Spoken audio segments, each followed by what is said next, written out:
All right, guys, what's going on? We're here. We're live. Welcome to a brand new Poker Live podcast. My name is Jose Ingram One, aka Chicago Joey, aka Joe Ingram One. Joined today by a young man who recently has been known for winning the hardest tournament to win in the entire world, known as the Cage on America's Card Room. Before that, he was better known as one of the best heads-up Nolan players in the world. Now he is starting to get known for his streaming on Twitch and his new enterprise called UpSwingPoker with DP, WCG writer, aka Doug Polk.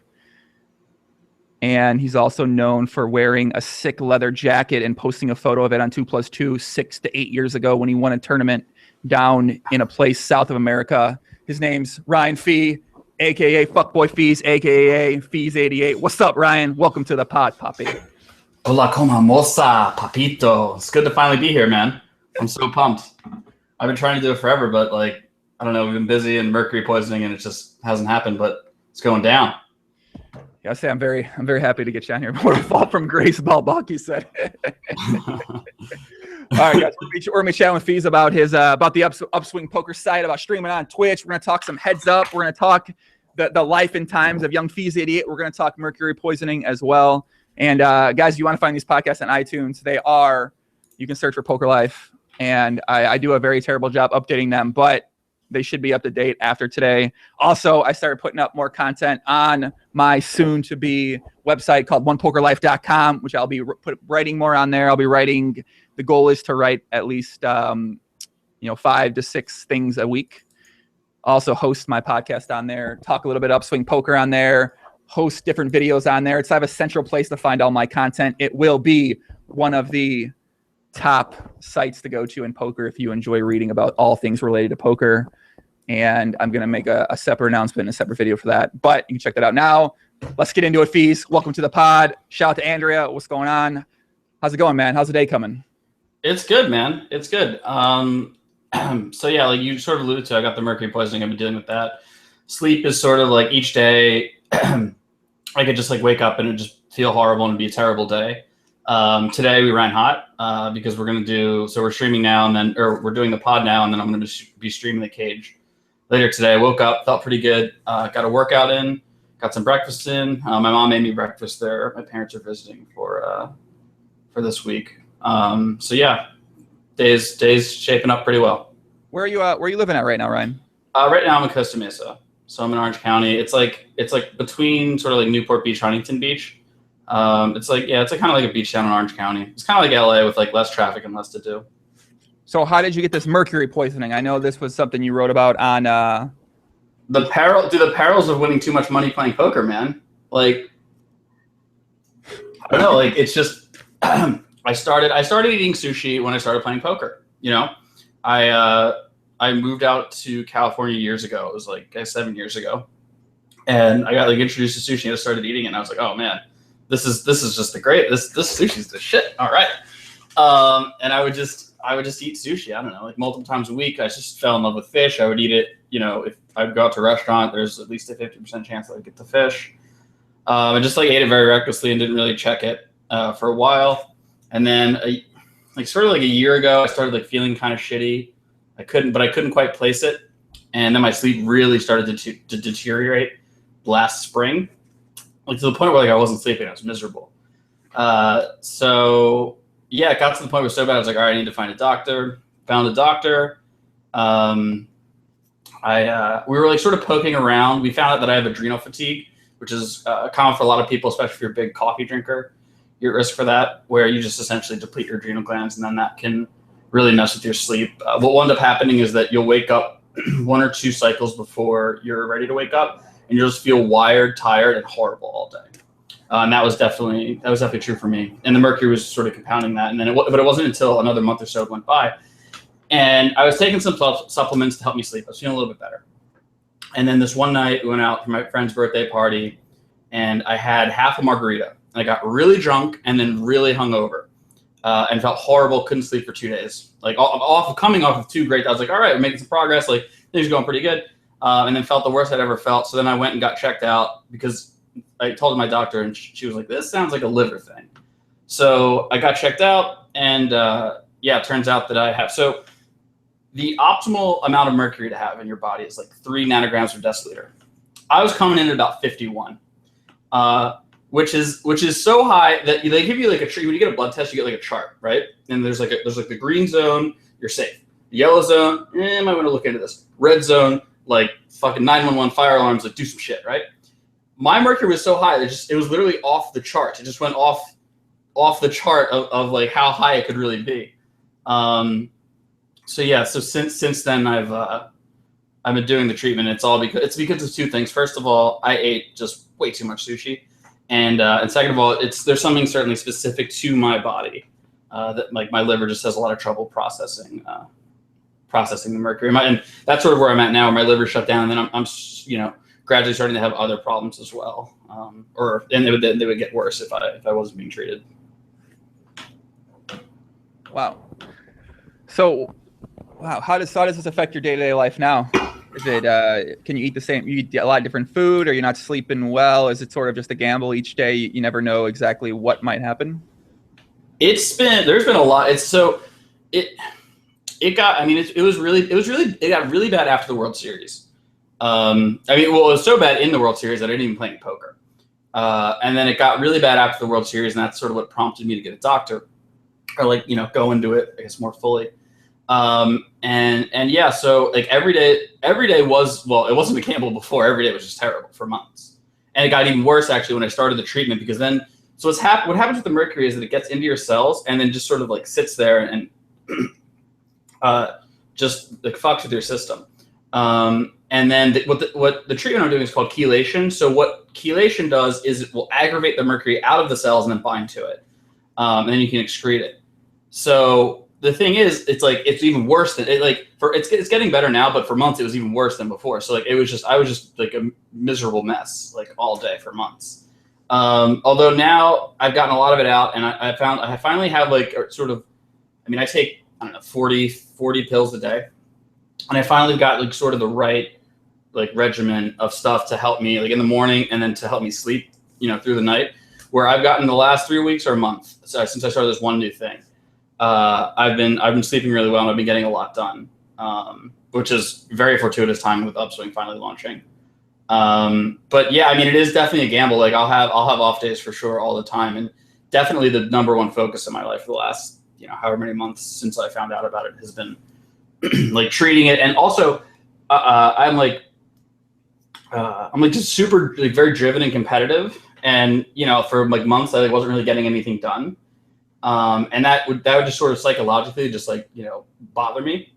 And I guess like one of the biggest things about it is like letting me not beat myself up about really just being a piece of shit, not doing anything all day, because it's just, I'm just too tired. I'm like a whacked out zombie. The other thing about the mercury is that it really messes with short-term memory. It makes you very mentally cloudy, especially during the chelation.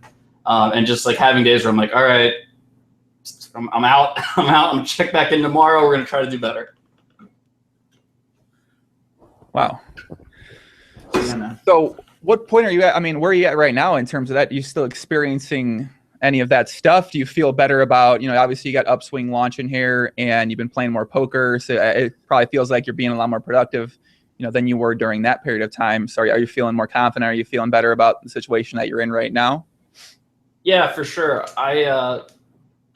It's to the point now where so you don't get tested until you do a full, so I take these guys right here. It's called GMSA. I take these once a day, or sorry, 3 times a day for 3 days on, 11 days off. So every other week I take these. These help get it out of specifically the brain. And then the other week I go to LA and I get a chelation IV, which helps as more of sort of like a full body chelation. And I've been doing that since November. And I will finally, like, because you're sort of messing with your system. And if you see, like, I'm basically, that's it. I've got only a couple more pills, and if you can see it. But you have to do the whole thing before you can get tested. So I've just been sort of like doing what I'm told for 5 months, and then I get tested at the end of it. So that happens next week, and I'm obviously very interested in those results. But yeah, I'm feeling a little bit better. I'm feeling a lot better. It's again, like, most of it isn't directly related to the mercury. It's like the mercury disrupts the sleep. I can't sleep, and then everything else sort of goes to shit. But I've been sleeping better, so I've just been more productive. Upswing's going really well. We just found Twitch a week ago. That's been a lot of fun. Like, it's so much more fun to play poker on Twitch than it is to play poker normally. But I'm still not like, I still have off days, and I still have, or like on the on days, I only have like really 6 or 7 good hours, but I'm like sort of like an obsessed maniac. So I'd rather just do 12 or 13. But no, everything's coming around. Everything's going pretty well. Well, guys, we're actually live streaming this on Twitch and on YouTube. I see a lot of regulars out there in the chat. Jason Less says, Fees, Mama Cheat says hi. She is railing. Shout out to Jay Less's mom. What's up, mommy? What up, Mama Cheetah? Shout out to Cheat's mom. I ran into she lives here. Cheat's family's from here. I run into her in the supermarket all the time. Cheat's parents are like the coolest, especially his dad. Cheat has like the has GTO dad. He plays poker. He plays poker. He plays live poker. He plays cash games. Hates tournaments. Thinks they're AIDS. And plays. Has been playing Heads Up No Limit. A little bit of Heads Up No Limit online at 1-2, and I think he's been winning. I'm gonna need to see a receipt on this guy being a winning player. I've never heard of a father being a winning poker player at live poker before. We'll see. We'll have to ask Cheat. If you got it, tweet it at us, dog. All right, guys. Any comments and questions? Leave them throughout. So I guess let's start talking about Upswing Poker. Obviously, I just had Doug Polk, WCG writer, aka. Hey, I guess I don't have anything else to say about him right now. But I have one thing to say. You keep calling him debatably the best Heads Up No Limit player. Right. There's no debate. Ike says he's the best. Saw says he's the best. I'm pretty sure Kano would, but like Kano doesn't even play Heads Up No Limit anymore, and no one will play him. I think the debate's over, dude. I think you got it. So I should stop calling WCG Rider debatably the best. I should just call him the best. He's just the best. Okay. Doug Polk, WCG Rider, you and him are starting this site called Upswing Poker. We've been talking about it with Doug. And so you've been streaming on Twitch now for a week, and it seems like you've been enjoying yourself. You won the cage twice, which I don't know how hard or easy it is. I'll find out tonight as I play in there and bust you and I find out what Jungleman's screen name is and bust him as well too. But so what's that experience been like? Talk a little bit more about Upswing and talk about from your perspective exactly what it's all about. Sure. Let's start with Upswing. So Upswing is I started working on it. Let's see, about the time of the World Series. After the World Series, because like I didn't feel like I had the act, like I just couldn't play poker. It was just too hard. I just felt too shitty. And I'd been looking to do a business inside poker for a while, but I wasn't exactly sure what. And also it's sort of Upswing's sort of perfect because we have Matt, who nobody knows, who's actually Matt's funny. Matt's also made a ton of money playing Heads Up No Limit online, but that was back in 2008, 2009, 2010. And then he's since been working on businesses outside of poker. And then Doug and I have obviously played all the way through. And, Matt sort of had a bit more of the business acumen and a vision for it. And I was just visiting him in San Diego, and he brought it up to me. He was like, hey, I think there's an opportunity here. Like, what do you guys think? Or what do you think? I was just me. I was like, that sounds interesting. So we started playing around with it. And then I thought it was a good idea, so I brought it to Doug. I was like, "Hey, man, like, what do you think about this?" And he was like, "Oh, this sounds like something that I want to do." So, what Upswing is it's poker coaching for, I guess, everyone, but right now it mostly is targeting the 99% of players that aren't mid-stakes grinders that don't just sit at the computer and play poker all day. Although that said, we've actually gotten surprisingly positive feedback from that crowd. It's been more polarizing, but I think the guys that have actually looked into it, or bought the lab and have grinded through it, have actually really liked it. Even though the material isn't super deep, it's sort of like the perspective that it gives is just very fundamentally correct. So I guess let me talk about that a little bit. So I think what has happened is that poker books have been terrible forever. And they were definitely terrible when I started playing poker back in 2006. The only thing that the books ever really gave me was some of them were published by 2+2. And then I went on there and found out there's this whole internet and the community, and sort of things like that. But I never really ended up getting anything from the books. And I think that there's probably a very similar sentiment amongst the rest of poker players, where that, there wasn't anything very valuable in the books, but 2+2 was at that time was a much different place than it is now, and it was sort of a mecca for strategy. And what it was back then, it was like very disjointed. So there was there's a sticky thread, or different threads would come up where they talk about single hands, or how to play 3-bet pots, or like what do you do with c-betting, or like what should you raise pre-flop, stuff like that. And it was very disjointed. And so I started out playing. I think I started with like $300 in 2007. And ran it up to like 17K by the end. So I started at like 25 and now ended at about 2.4. And it was mostly from just sort of surfing the internet. I was in high school at the time. I was mostly from like surfing the internet during the day, just trying to learn as much as I could. And then like obsessively playing like an hour before school. And then as soon as I got home from school to bedtime.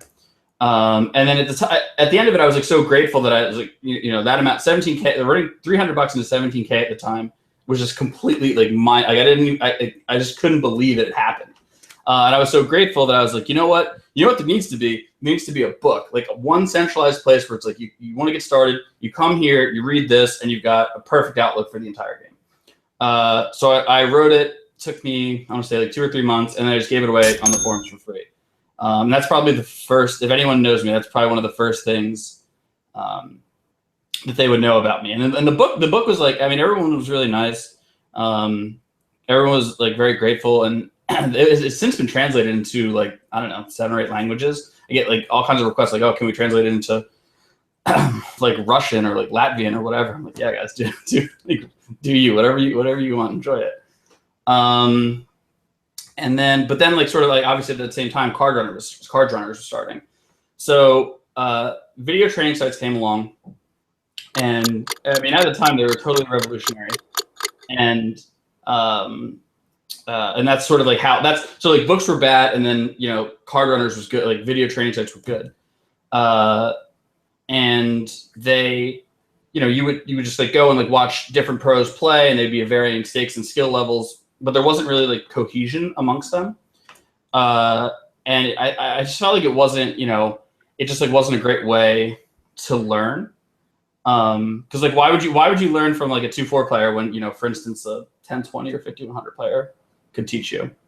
So Doug and I decided to write out like a whole system where we break down the entire poker strategy, everything that we're doing, and then added play and explain videos around it, so that it's like, okay, here's the strategy from each different element, terminology, concepts that you need to know to understand the rest of the strategy, how to play pre-flop, how to open, how to play versus open, play versus 3-bet, post flop, the value position, and we explain like how that works mathematically, and the different sort of facets of it, and then the 4 most common spots post flop: single raise pots as the pre-flop raiser, single raise pots as the pre-flop caller, 3-bet pots as the pre-flop raiser, and 3-bet pots as the pre-flop caller, and then sort of like peripheral elements of the game, like bankroll management and mental game stuff like that. And then give videos where it's like, okay, this is the strategy. You can understand the whole thing. It's not disjointed. Everything's sort of like this one vision or opinion of how the game should be played. And here are the videos that apply how it works.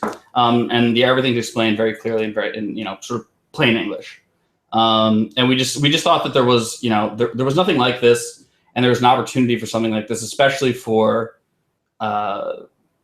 players that aren't, mid-stakes grinders, but players who play more recreationally or trying to, be introduced to more advanced poker strategy. So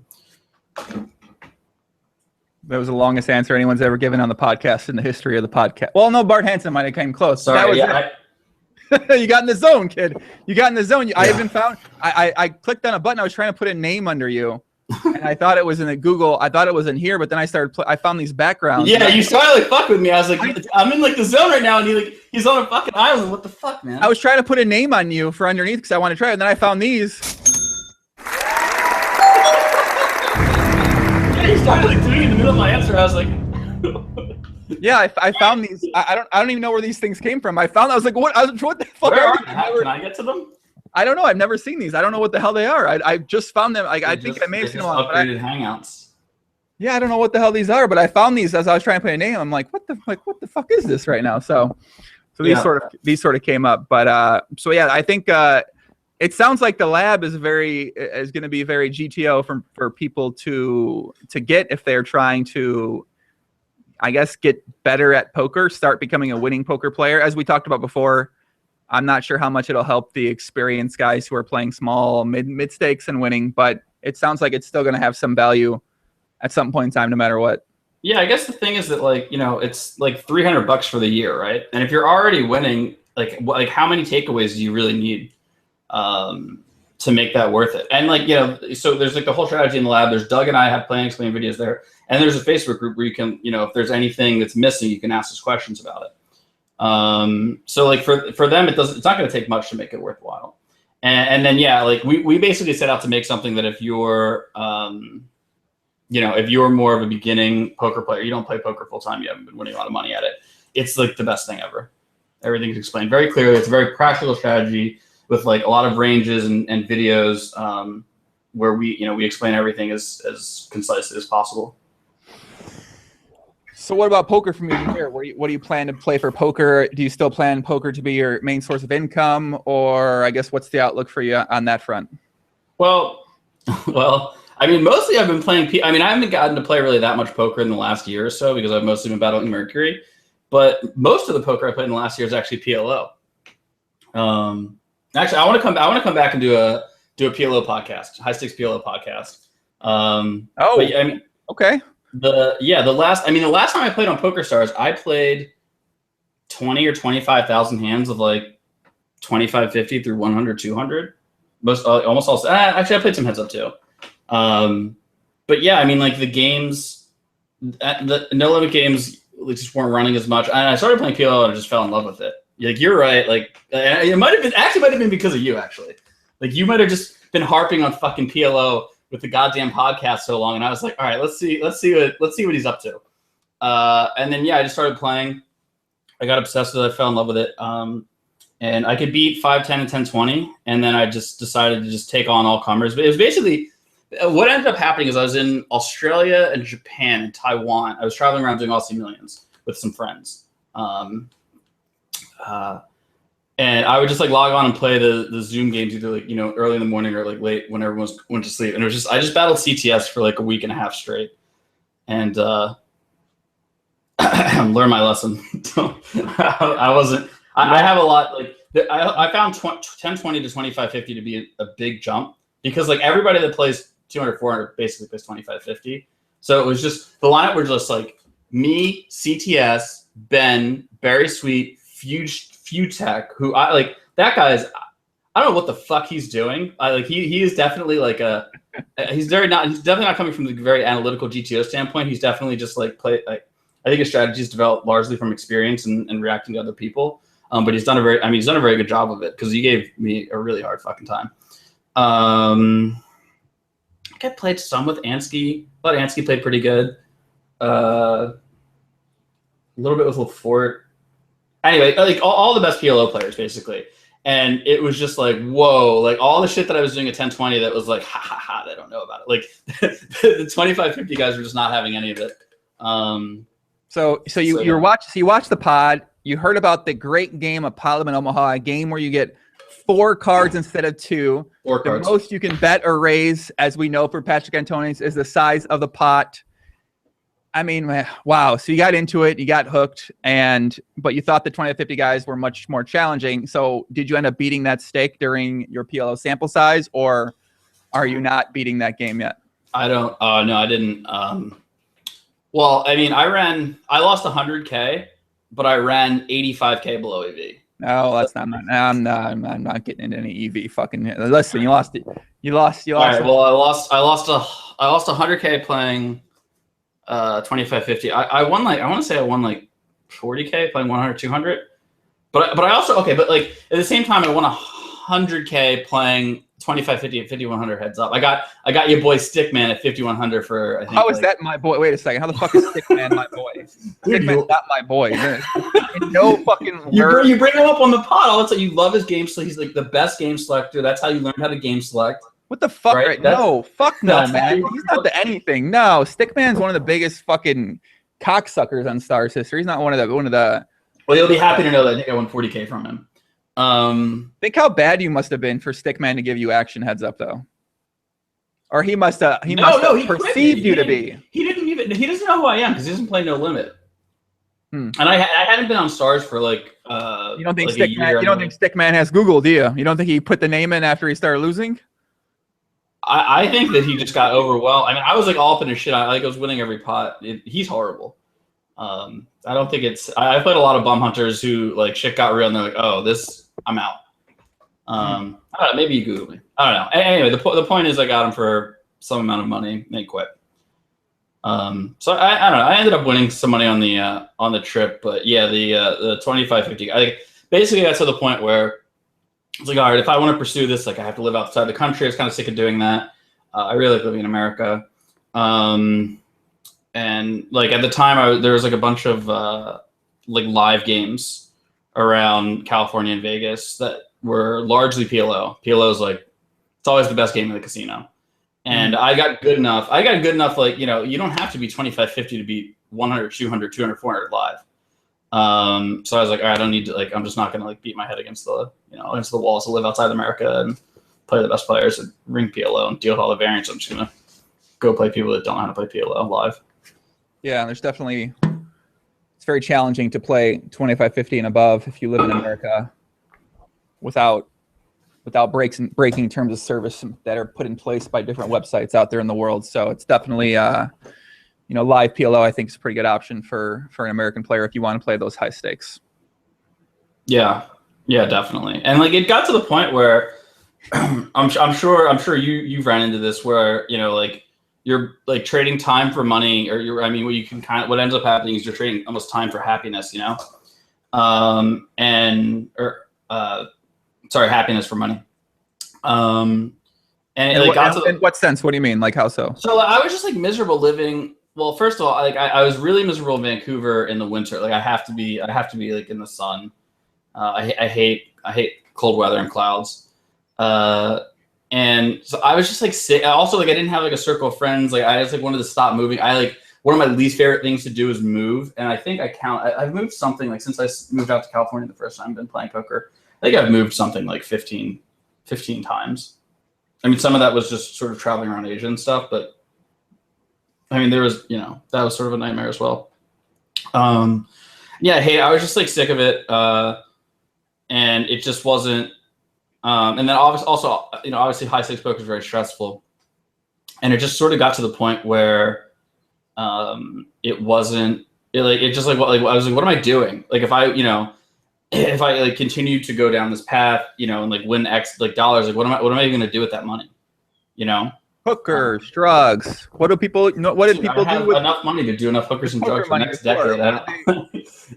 That's a saying, guys. It's an old popular poker saying. People are going to be like, "What is he?" They're not going to know. Shout out to Jason Less's mom. She doesn't know what's happening right now. What is this? What did this guy? Did he say hookers and drugs, Jason? Like, calm down, Mama Cheat. Where it's a old popular poker saying that I don't think people use anymore. So, unfortunately. Yeah. So how are you getting better at PLO now? Are you still playing a lot of PLO? Is that a big focus of yours, or have you gone back to the no limit hold'em? Unfortunately, I was playing some PLO. I was telling you about I was playing some PLO, but yeah, the action on the American sites isn't. It's okay. But I've mostly been absorbed with Upswing stuff for the last couple months. I've only played 10 or 15,000 hands of PLO online, and maybe like 1 or 2 live sessions. So I've mostly been absorbed with Upswing, and which, you know, consequently, like right now we're not doing anything in PLO. It's all no limit. So I've been back in the lab in no limit, so to speak. Sorry, buddy. Couple comments here on YouTube. Adriano Elves says, "Hi Joey, hi Ryan, to fees." I have $100. I have $100. My goal is to make $10,000. How would be the GTO approach? Sit and goes, multi-table tournaments, cash. I don't understand much how the rake changes affected the game. I'm a doctor and play as a hobby. I think I'm all right. Thank you. Do you want me to field that one? Go ahead, take that one, Poppy. Take I that would, one. I would say poker. I would say play your if you have $100. Apparently the new And stars. a doctor only has $100. Fuck Yeah, sake, yeah. man. You can get better. You can get better. You can get new Those position, fucking bro. loans, man. They've got it like they've got whatever government agency's got their boot on his neck. That's all he has disposable. I don't know. Like tournaments are the softest, but like you have to have the stomach for it, and the time. And cash games are probably your best bet. You can clock in, clock, especially if you have sort of like your doctor, you have another job. You can clock in, clock out whenever you want. I would just play cash games, game select as hard as possible. Although I haven't looked at the rake changes yet. Although like it's all doom and gloom, so that actually might not be an option anymore. I'm not sure. But just play on Pokerstars. Just if that's the case, just there are like plenty of other. Let's play on Party Poker. Yeah, that answered the question not very well at all. I think the answer is if you have $100 and you want to make $10,000, I think you're not going to do it more often than you are going to lose that $100. So the GTO approach would be to either start at very small stakes cash games and work your way up, which then you got to deal with the rake and you got to deal with getting better. I mean, it's possible, but I don't know. It's a really... it depends on your risk tolerance and like how dedicated. If you have like a ton of dedication cash games, if you just want to like see what happens tournaments. What did Small Biggie says? Hey puppy, will you do a podcast where some high stakes friend of yours asks the questions and you give the answers? People want to know more about me. People have asked me for a long time. Maybe at some point in time. We'll see what happens. Balbalki said this site targeting the low stakes players is not a good idea. So most of the players this level prefer playing than learning and getting coached. That so far has not been our experience. Yeah, I feel like Balbalki, you're probably misunderstanding the amount of recreational players who want to get better at poker. Just like Pokerstars is, what are these weird people in the chat? Pokerstars recently said today that a majority of poker players don't care about winning money at poker. There's a representative on Poker Josem said something about that. A lot of poker players don't play poker to win money in the long term. They don't care about winning money. I think that is, well, okay. I would agree that most people's behavior, the total number, the population, most people's behavior is indicative of that. But I would not say that that's their intention. I would just say they don't know any better. And I would say that is a gross misrepresentation of reality. Yeah. I thought it was one of the most ridiculous fucking things I've ever read in my entire life. It's literally the most, it's the thing they care about the most. Like, what the hell is he talking about? I don't know. So I think what he's saying is that for whatever like secret, unknown, hidden data Pokerstars has, that these players just they're just happy donating money. Like they're happy to just be enjoying themselves. And I mean, I just can't, like, I don't know, man. That person does exist. Like I've met like that, that many times. That is absolutely not representative of the population. It's also not represented in their play. Like if that was the case, you would have a bunch of like recreational players or, like whatever. Like, there would, first of all, be no nits. And there'd be like just like a bunch of people that were like ready to like fucking gamble and put you in spots. People are very, conservative and nervous. And then like oftentimes like those people, especially when they're not sort of seasoned professionals, they're like sort of nervous and they keep losing pots and then eventually they break and then just like, mostly they fall. Like it's just in every way imaginable. That's not correct. Right. I can't remember one poker player I've ever talked to that was their intention was I'm coming here to lose this money. Yeah. Like they didn't care about winning money at all. Like that is basically saying they don't care about winning money. I mean, Pokerstars is just so like it's not good. It's not just gone. I don't even know what the hell they're doing, man. I can't wait until 7 years from now we get the deep dive when Stars isn't what it is anymore, and we can talk to all the former employees of the site who are working behind the scenes down there. Like these are the worst. They had these people who had no fucking idea about how poker works and just were looking at a spreadsheet on a printout, and we're just like clicking here. All right, guys, tell them this. These people, though, they want to pay us more money. They want to pay us more money. I mean, you got to think about Stars raised the rake like essentially 3 times. They lowered rake back. Yeah. They cut out rake back from other sites. Then they raised the rake, and they raised the rake again. I mean, it's Yeah, you know, I think at this point now it's just about raising awareness because they're going about very sly and slick ways of presenting this change to players where you absolutely have no idea that they're raking it this more, or they're raking rebuys now, they're raking add-ons, and they changed the cap for the heads up rake, which is just ridiculous kind of thing too. So yeah. I think now it's just about, I don't think changes are going to happen. I think now it's just about making people aware and presenting alternatives for potential, you know, where else they could go play right now. Yeah, it seems like there's nothing they've sort of put themselves in the situation where their PR is so bad. It's like kind of mind blowing that you would take that was their business philosophy. Like I like just, even if you like, let's say, you know, you did want to buy Pokerstars, you took on a bunch of debt to do so. I still don't think that like their strategy is even optimal for that. Like, because one of the biggest virtues of Pokerstars is their reputation. They just, for whatever reason, decided to destroy that. For what if Timex, you know, their revenues went from somewhere in the 80 million, you know, net to like 110. I mean, LOL, like your reputation's worth way more than that. But yeah, I mean, now they're sort of like at the point where they have to scrap all their PR because like they can't, you know, unless they completely go the other way, and then all of a sudden it's back to like all PR and servicing the players. And now what they've really become is just this engine where they just have to figure out how to manipulate the rake and the games and such where they just make the most money off the players. I feel it getting much worse. I mean, I don't know, it seems like cash games are just going to go away, or they're going to get raked so high that there's like a very small percentage of people who are actually winning in the games. I don't think people are going to be moving up stakes really anymore. It just, I mean, and even tournaments, just learning more about the tournament and sit and go changes. They've done some fucked up things. So like the tournaments before, people were making money. Now they've sort of like eliminated those, funneled their guarantees out, added in these new style tournaments where it's just they're making much more rake from things, and it's pretty bad. I'm really trying to learn more about the whole entire tournament changes and what they've kind of done the past, you know, since they've taken over. But it does not look like they're protecting the casual player from predatory behavior at all. Yeah, they've definitely been like trying to say, oh yeah, like we're, you know, like these changes are like helping this problem when they're just completely unrelated. There's been a lot of that going on. Yeah, I think something I've been heard people discuss is that they were wondering if it's still GTO to learn cash games. And obviously Upswing Poker is teaching you, you know, poker from a cash game perspective. And I feel like there is a lot of value still in learning cash games, getting better at cash games. I think that these other sites to play on, you can always game select. I mean, there's always going to be games for you to win in if you get to a good enough skill level. Yeah, I think one of the things that maybe is missing in this whole thing is that like what Pokerstars is doing is, if like you're looking at it from a business perspective, is creating a massive opportunity. And you know, it's a highly competitive field. And somebody's going to. No. Is it really high? I mean, is it really highly competitive? Yeah.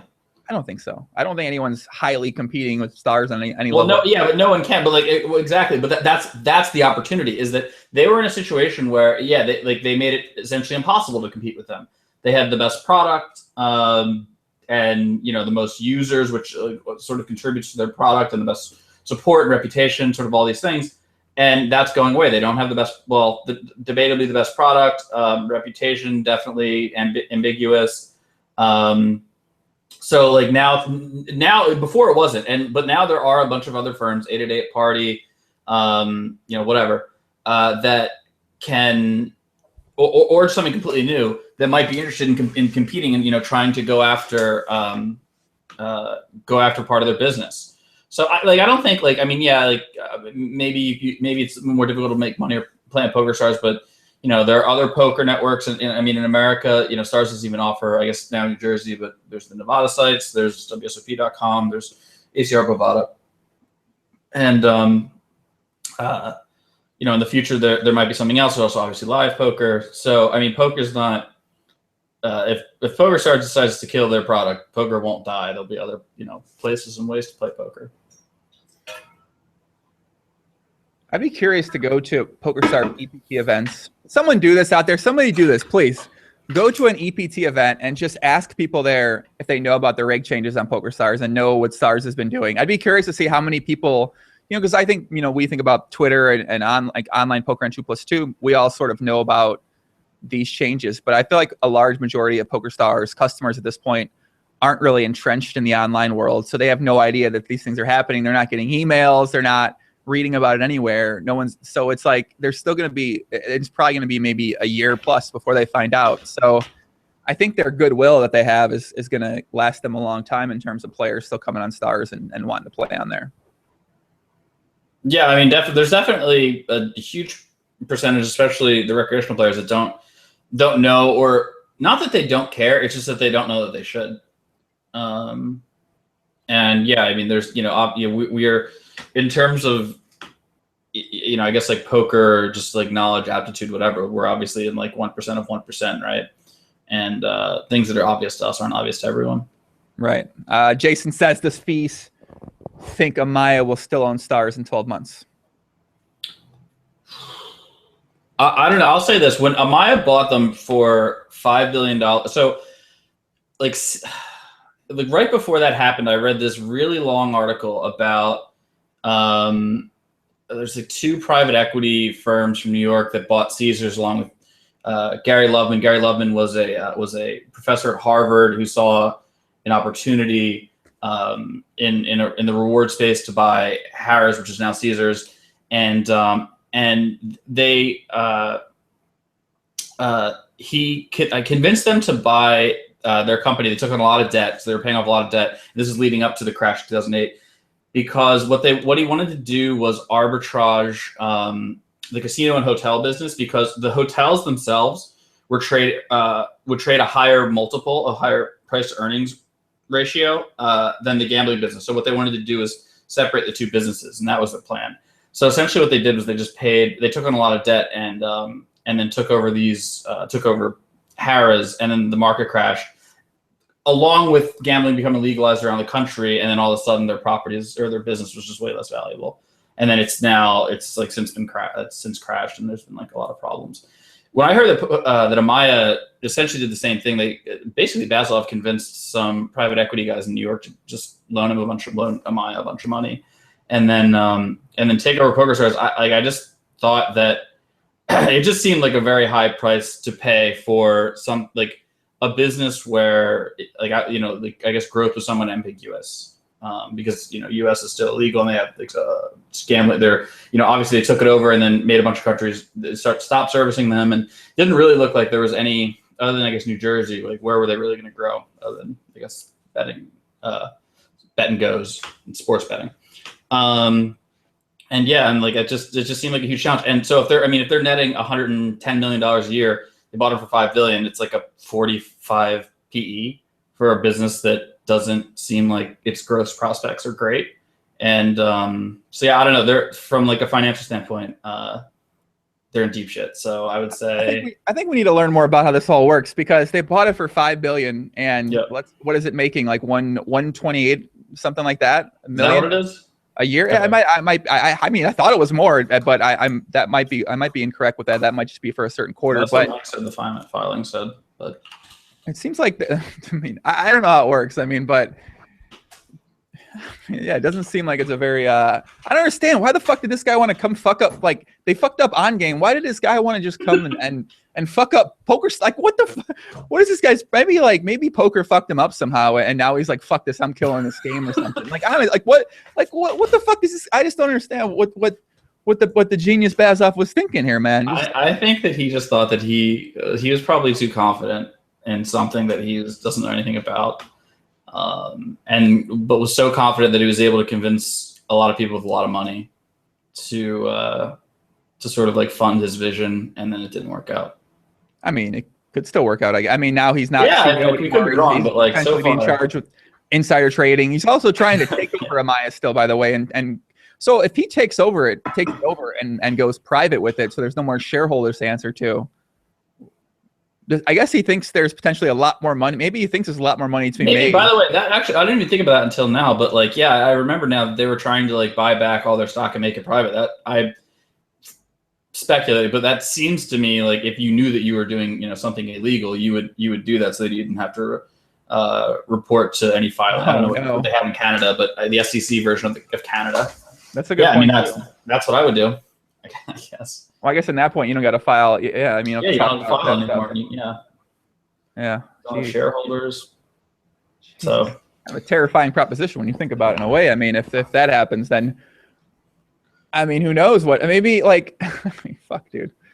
The worst is yet to come, I fear. Jason says, also, Joey, did you see that Stars is putting EPT Monte Carlo satellite winners in a different, farther away hotel than advertised? So what's Jason's talk about is Pokerstars runs these satellites where you're awarded a package to EPT, which is in Monte Carlo, and it's advertising that the hotel you stay at, I believe, is on or right near where the tournament is, but it's actually a 20-minute walk away, and I think it's a little bit less nice of a hotel. I'm not 100% positive on that, but have you seen that yet, Fees? Yeah, somebody sent that to me today. Yeah, it's basically like they're giving you the old bait and switch, which also like really sucks. I mean, like like especially it's like it would be less of a big deal if it was just a vacation, but I've actually gone and like traveled and done these tournaments, and they're just so draining. It's so exhausting, and you're running around, and you play all night, and you probably don't get a great night's sleep, and then you wake up and you eat breakfast, and you got to get over there. It's like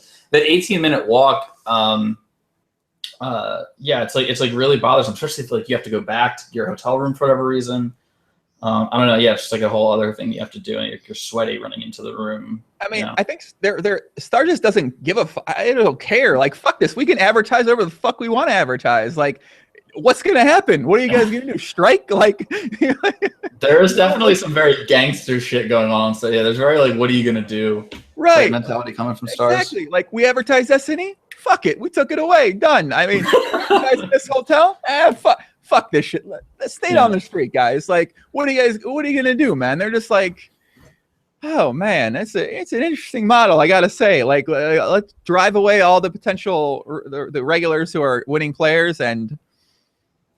Where are you gonna go? This is by the way, this is another. So like one of the things that's really popular, like big in like it's like venture capital circles is that they all, for the most part, they really like companies that are run by their founders, because they sort of like understand, they know what it took them to get here, and they really appreciate that hard work, what they did, what they've developed, with their customers, and so on and so forth. Whereas this like Bazov dude like is just some dude who like I don't know whatever software company ran before, but like I don't know if he's just not, it's often he's not equipped. He doesn't appreciate I think maybe the full scope of his business and his customers, and it's why that sort of the founders, it's like they're the only ones that are really qualified because they fucking know, because they built the thing, So yeah, I think that. Yo, shout out to Bezos. I know he's got to watch the podcast. No one else out in poker is discussing this shit. I know he's probably excited. He's probably sitting there fucking just throwing money at himself while he's watching. Like just tossing hundreds in the air, laughing at us here while I'm in my fucking childhood second bedroom over here, and Fees is over there with mercury poisoning, living in California right now. So the only thing I will say is that from everything like that I've read and. Sort of like a little bit of the business stuff I've done, running Upswing for the last 6 months, is that the stuff that goes on like privately with the business or versus like public perception are like two very different things. And there's oftentimes a lot of things that we might miss or not appreciate or understand. So I guess all of my opinions, I just sort of take like, this is what I guess, but I don't have a lot of conviction behind most of them because there's just too much I don't know. Yeah, Bezos snorting cocaine, eating caviar, drinking margaritas in an undisclosed location. Yeah. I really need to post that. I've been reading a lot of articles lately about the recent insider trading allegations being made against him and his brother and friends of friends, and it's been going. What are they alleging that they did? I believe it was they passed information about Amaya on to like a friend, and I think this is something that they've been alleged to do in the past as well with I think some other company maybe 5 years ago or something like that. And it seems like there's a lot of allegations of misconduct over the years made against people that they seem to be close to. So I mean, I don't know. It's it's not a world that I don't think we know much about. So it's like we read it, and it's I want to have someone on who knows more about the just exactly what it all means, and if The only thing that I do know is that I know a tiny bit about finance because it's like sort of my hobby. Like I have a bunch of I have like a book. Is the bookcase still here? Yeah, I have like a. Can you see this? So this is okay. So this is like my bookcase. I would say I don't know, 75% of those books are finance books. I just find it interesting. So anyway, I only know a tiny bit about this. The only thing that I know is that it's really hard to convict. Insider trading. Yeah, I think I was reading about whenever their version of, I guess, DOJ or whatever it is, whenever they charge someone with something like this, typically it's because they have a lot of evidence or they have a lot of, they have a very high probability of conviction. So I don't know. We'll see. I mean, I doubt anything changes really though. So now there's a new person in charge. I don't know. Can't remember his exact name. Shout out to him. I can't remember his exact name right now, but yeah, so we'll see what happens. If anything, I imagine it will still go as it's been. Brendan says by taking it private, he wouldn't have to focus on short-term profit to satisfy shareholders, which would be better for players. Yeah, that's definitely a good point. The other thing that I know about reading all those books is that public companies in Wall Street are obsessed with short-term profits for like sort of a variety of reasons, and yeah, oftentimes at the expense of the business. So that's definitely a possibility. Should be fun to follow along here. Let's get off the star stuff here. So it looks like you're having you and a young gentleman by the name of Daniel Jungleman Cates have been having a little bit of Twitter beef happening right now. I don't know what's happening with that. What's up with you and the Jungleman? Jungleman wants. What did you say? Jungleman wants to play me. I think he wants to challenge me at a heads up. Which I mean, if he wants to play, I'll play him. But I can't do a challenge. Not taking challenges right now. I haven't played really competitive heads up no limit in a while, and I'm super busy with Upswing stuff and Twitch. But I have invited him to get in there today with the at the cage, and we'll probably play some today actually on ACR. If I don't know if he has money on there for his account. But yeah, he'll be getting in there today. We're battling it out. So if you think in your peak, when do you think your peak was at Heads Up No Limit? The end of 2013. So it was probably sometime around. It was the summer of 2013 to November. It was when it's in the summer I was playing Will Hasha. There was a week where it was the World Series going on, so nothing was really going on Stars. And I wanted to get in the Malaysia game. It was funny. So I flipped to play Malaysia. Malaysia flew from wherever he was to come to Vegas to play the 100K I think it was the 100K World Series. What's Malaysia's real name? Paul Fua. Oh, okay. Yeah. So he flew. So I flew to Vancouver to play him at 400, 800. He flew from wherever he was to the World Series to play the one drop. So then I was just up there by myself, and I didn't, the games weren't running. So, but Will Hasha was on. So there was a solid week where me and Will Hasha would wake up and play 100, 200 or 200, 400, I don't know, for 6 hours until whoever got tired and quit. Every day for a week. We just completely dominated the high stakes thread for that. For that week, it was just hand after hand of us. So it was that. And then I went back to America and then came back to Vancouver and then continued to play him, Dur, and Isildur for the next, I don't know, 2 or 3 months. That was probably the peak. And then I came back to America, and I've basically been living in America ever since. So during that point in time, where do you think that you ranked on the Heads Up Power rankings at No Limit Poker? Doug thought that he was the best and that I was the second best. I thought that I was the best and Doug was the second best. Did you guys ever have a battle? We never played.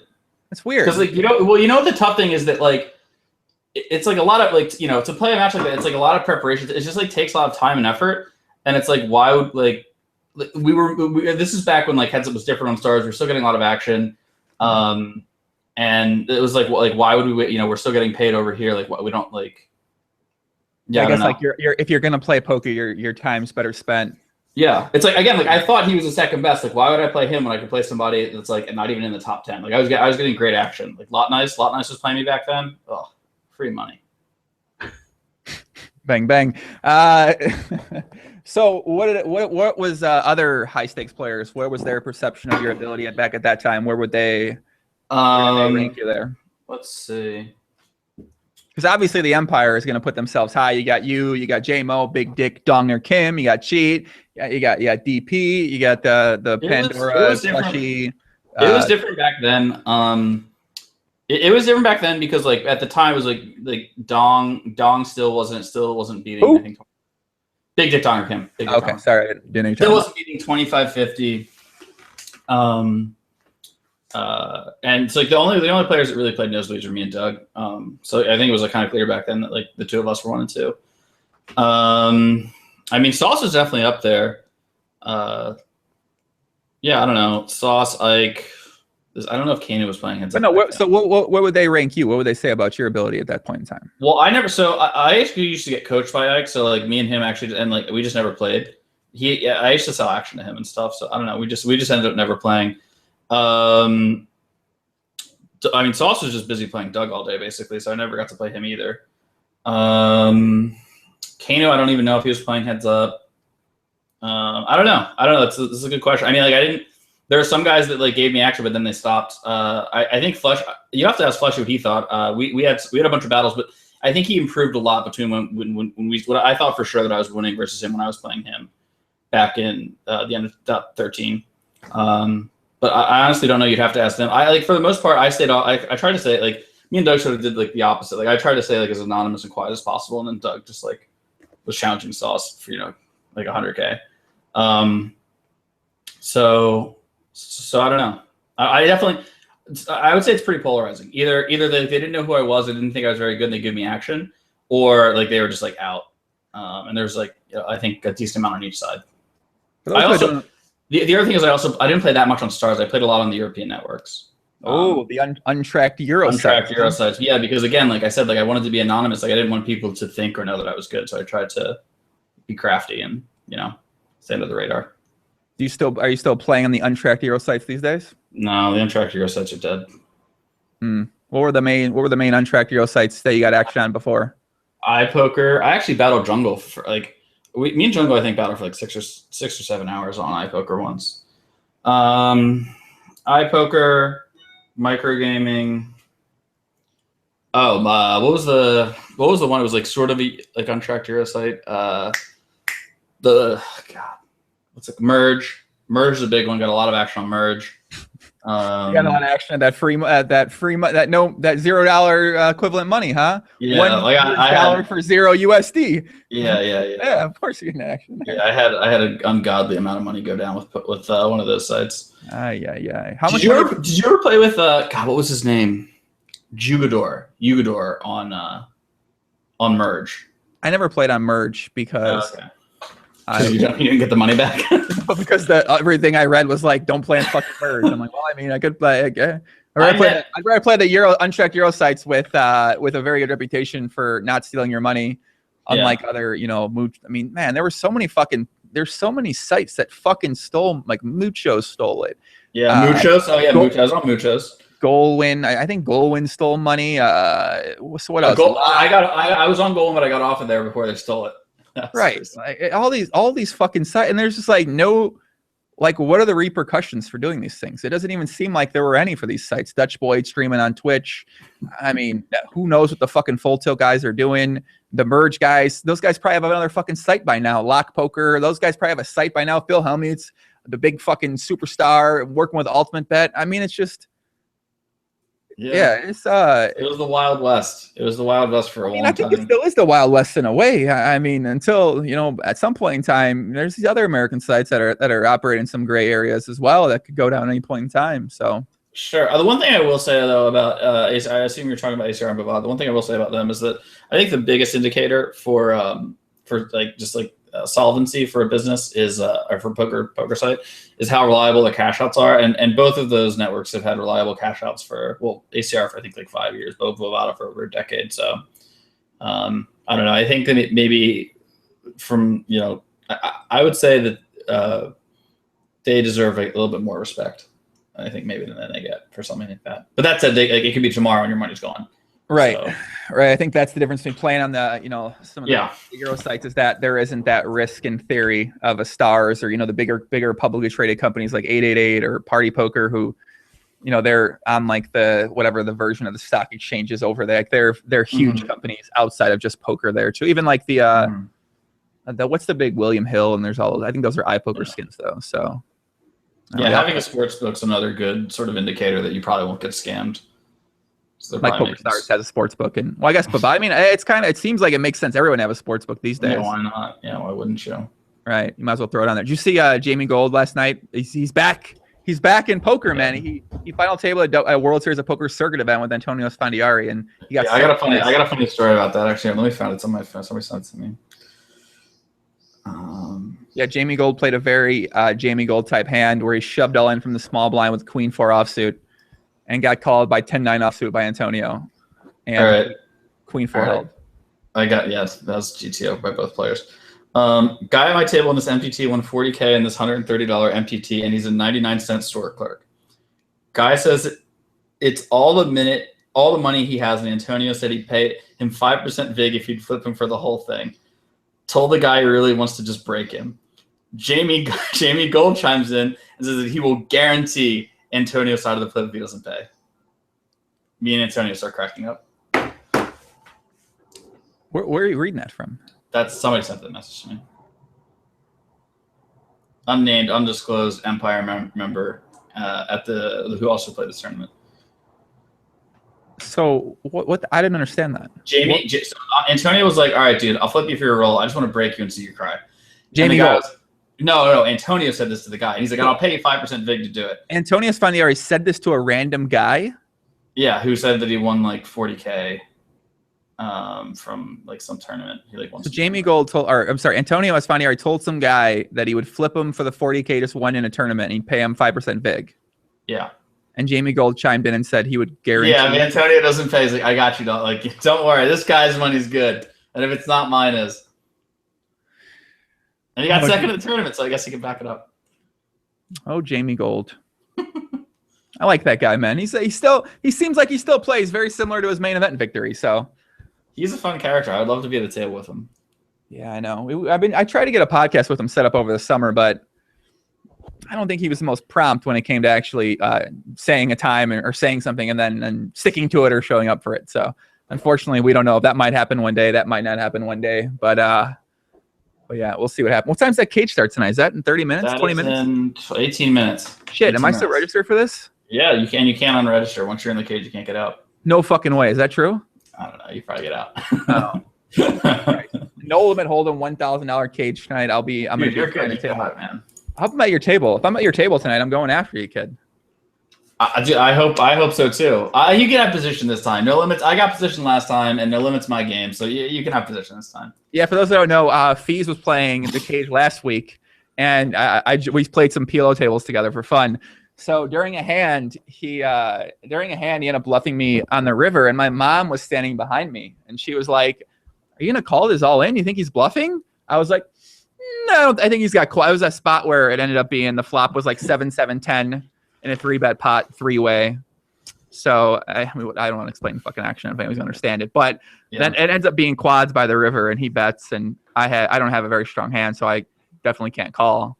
And my mom's like, I think he might have been bluffing. And then later on Fee's stream, I see Fees was actually bluffing. And my mom was like, see, I told you. I'm like, Mom, what are you, fucking PLO pro? Shout out to your mom. Shout out to your mom being a backseat poker player. And like having the fucking read too. Like, I mean, that's like kind of like a tight spot. Like, does she even know that you need to use 2 cards? Does she know that like you can, you only need 1 card and stuff? Like, yeah, she's sort of, getting the hang of it. Like probably like cheat stat, getting, or I guess he's probably farther along. So, yeah. Game Master says, Chicago Poker, are you a high stakes gay poker player? No, I don't think so. I love Twitch.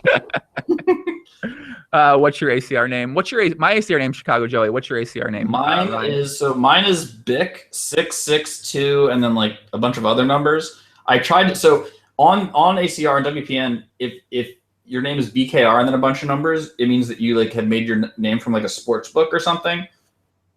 And like I knew about that, but I didn't know exactly what the letters were. So like I made it trying to like fake out that I was just like a sports book degen. So you tried to rep fish and yeah. Oh. Tried to rep fish. Actually, not bad, yeah, guys. So we have. I guess we'll be doing this for 15 more minutes, and then I don't know if I'm gonna stream. I guess Fees will stream. I might stream at some point in time. Yeah. I'm gonna be watching Fees' stream while I play this thing. Get some questions from you guys. You guys have any questions out there? Yeah, sure. Yeah, let's take some questions on YouTube, on Twitch. Give us some questions, and we shall ask them. Fees equals Martingale for the win. He does definitely not. My future guest, I'm gonna have Adrian Phoenix, aka AJ Phoenix, back on the pod on Friday at 4 p.m. Eastern. My good friend AJ will be back. We'll see what he's been up to. He's been Colombian girl grinding. He's been taking a break from Twitch. He's also fallen in love with a Colombian doctor. And we're going to talk to him, get some updates from him, see what he's been up to. And next week, I don't know, man. We got a lot of guests lined up. Fees, who do you think I should get on? Name 2 people. Who should you get on? That's a good question. Have you had Phil Ivey? Definitely get Phil Ivey. Phil Ivey, I don't think I had him on yet. No.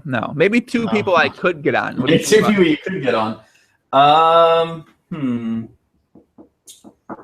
don't know. Come back to me. Okay. Creasy Corn Dog says. Oh, I got one. Seriously serious. Seriously serious. Okay. There you go.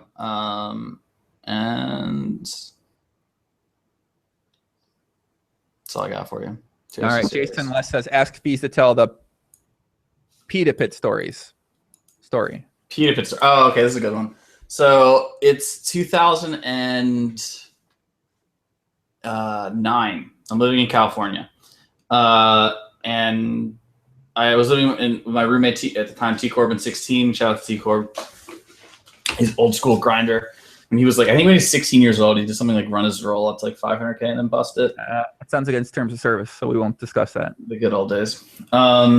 Anyway, so I'm playing. So I'm just playing online poker, and like my life back then was just like wake up, like go to my computer. If the action was good, like unfortunately play and like not eat food and just play for like, I don't know, 6 to 10 hours and then like get really hungry and then go eat food.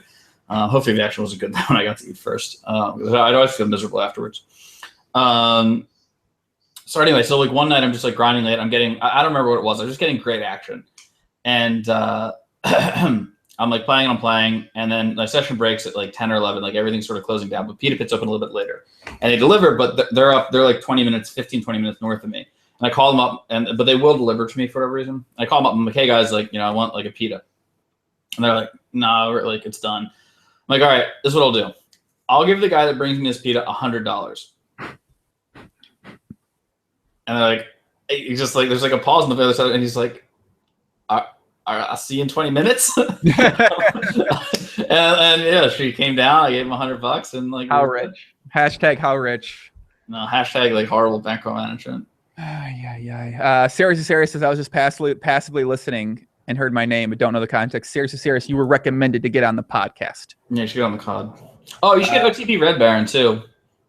I asked him a long time ago, but no luck at that time. We talked about it, I think, in a message, but maybe we could ask him again and see what he says. Sure. I know he likes to be a little bit more private now, which is kind of funny because he used to have that thread about like his results and stuff and like poker goals and challenges or whatever. Yeah, I remember that. He I'm sort of surprised about that too. Maggie says, what was Ryan's sickest bet? My sickest bet? I don't know. The one that I'm like the most pissed about is so I like walk out.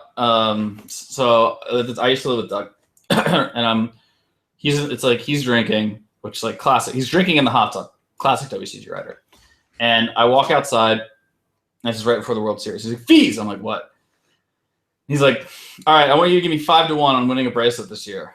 I was like, okay. And he's like, all right, you're 50K to my 10K. And I'm there with my girlfriend, and like she looks at me and I look at her, and I'm like, I know I'm getting the best of this, but like that's a lot of money, but like I have to take this. So I'm like, all right, booked. And then like 3 weeks later, he wins the fucking turbo. Brutal. Yeah, I like how WCG was set out. He was set out to win tournaments for like 4 months, and then he like just got over it. Now he doesn't care anymore about tournaments. You know what I really regret about that? So me and like some other friends, I think JMO had a bet on it. I don't know. And so we went. So it's late and the end of like day one. I think it's a 2-day tournament. It's late at the end of day one, right? And they're like down like 2 or 3 tables. And we go there and we start like telling Doug how much he sucks and how much we're gonna pay everyone if they bust him, and like we're just like randomly talking shit, and I think that made everyone play way worse because like there was like this guy that didn't have any moves that like tried to bust out a move and then like gave Doug a bunch of chips. So yeah, I would just say don't do that. Just let it. If it happens, it happens. But don't encourage them to play worse. Annie Catherine says, "How long did has Ryan worked with Doug, and how did they get to know each other?" Oh, okay. I'll tell that how Doug and I. This is a great story. So Doug and I played Warcraft 3 obsessively in high school. We were both in top 20 on the US East ladder. I played Night Elf. He played Orc. For those of you that know anything about that, so like we didn't really talk that much. Like we weren't friends in Warcraft. We just like knew each other. And then this one day at the time, I was maybe like a year ahead of Doug in terms of like poker success when we first met. So I think I was probably playing like 2-4 or something. Dude, stop fucking with the hat, man. What do you mean? You have a hat on you and like on the. I have a hat on right now. You have a hat on that's generated by Google. And now there's crickets. Anyway, so Doug, you're an asshole. Doug posted this thread Doug is really in high school. He tried to convince his statistics teacher or his math teacher or something that martingaling was like it just solved it, right? Like if you just martingale, like that's it. You've just like solved everything. And so then a year later, he's in college, and he posts this thread, and he's like, it's this thread about like he's like on his campus, and like somebody else is a poker player there, and he's got like Doug's like has like I don't know, like less than $2,000 to his name, and Doug like starts flipping him, and he just starts martingaling it, and then like all of a sudden he gets all the way up to like $1,200 and loses it, right, and that's it. He's out of money. And it's just this like story like about like what had happened there, right? And I see the story. It's like WCG, right? And again, 2+2, much different place back then. Probably wouldn't do this now, but I guess maybe if I knew him, maybe I would. So I opened the link and I opened the thread, I read it, and then I send him a message. I'm like, hey man, like I read about your thread, like that sucks, like like I used to play Warcraft, like I was whoever back at War 3 days, like. Like let me send you some money and like we'll get it together. He's like, all right, sure. So like I send him like $250 on Full Tilt, and he starts 3-tabling 10 cent, 25 cent, and like I just start like sweating him and coaching him, right? And like that was the beginning of it. And then we just became like we just became great friends after. Yeah. 2, 3, 4 years later, I find out that thread bullshit. He just made up the story. It wasn't real. He just decided to like YOLO off some thread. Like, what? He made up the story? I have no idea why. I have no idea. I mean, like, I'm really happy that he did. I mean, like, Doug's one of my best friends. I love him. He just like out of nowhere just made up this thread. And, like I responded to him. We became best buds. What else has he been making up over the years, you think? Nothing. I think that had something to do with. I mean, again, he was younger. 2+2 was a different place, and I think it had something to do with that fucking. He was like obsessed with martingaling when he's in high school. So I don't really know. Like, here's the thing. It totally threw me because like there's nothing else that I can point to like, oh yeah, classic Doug. Like Doug loves running these like 3-year long cons. Like there's literally nothing else like it. It's just this one thing. I don't know. I think it's really funny. What the? Yeah. I don't believe anything he says. I think he's got a dream machine now. Oh, he does have a dream machine. Did he tell you that he doesn't? He said he tried to tell us he doesn't have a dream machine. I think he does now for sure. Yeah, he definitely has a dream machine. I've seen it. I've used it. You've used the dream machine. Is that how you got to be debatably one of the second best heads up Nolan players in the world? No, the dream machine came afterwards. All right, guys. Well, I guess we got a couple more minutes here. If anyone else has any more questions in the chat, feel free to let us know. And we'll. Do they see this shit? Do they see the shit? Yes.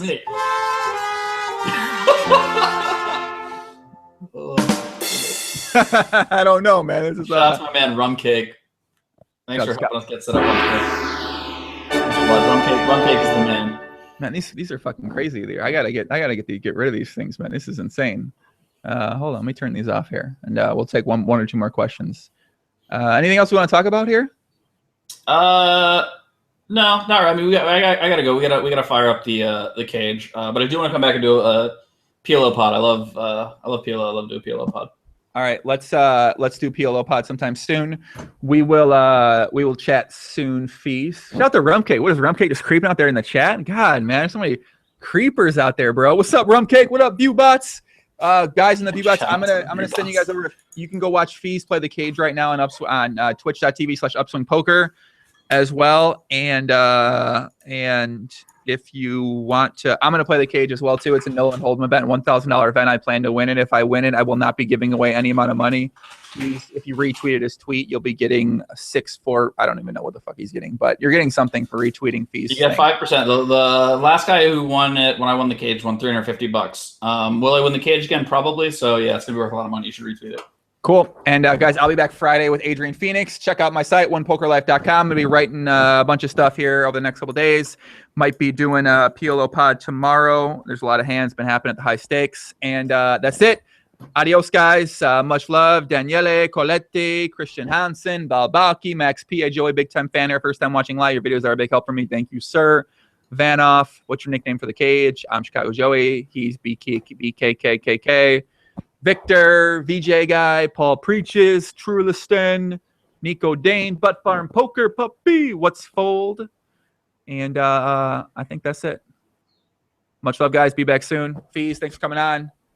We'll chat. Adios, Papito. I will see you in the cage. I'll see you in the motherfucking cage. I'll see you in the motherfucking cage, baby. All right, guys, get out your fucking blades. I'll see you guys soon. Did Joey get a new haircut? I have not got a new haircut. No. Peace. He looks good, though. Peace. Peace. Gracias, Poppy. Gracias. Shout out to Andrea. Peace.